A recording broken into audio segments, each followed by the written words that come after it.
收睇由 3D 方拿帶俾大家一則體育新聞報導，由我多型男主持。所謂搬離從來不易，這該你我早已知。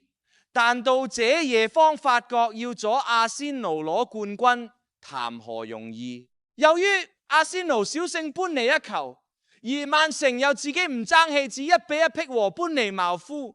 阿仙奴相隔22年再次成為英超冠軍，終於擺脫阿軍奴宿命，恭喜晒阿仙奴！而阿仙奴可唔可以攞埋歐聯冠軍，就要留意5月30日決賽啦。呢集體育新聞報道完畢。3D 方拿會繼續為大家帶嚟體育消息、實用資訊、溫情故事、減壓娛樂，就好似我個名陸續嚟。總之嚟到 3D 方拿，乜都有可能。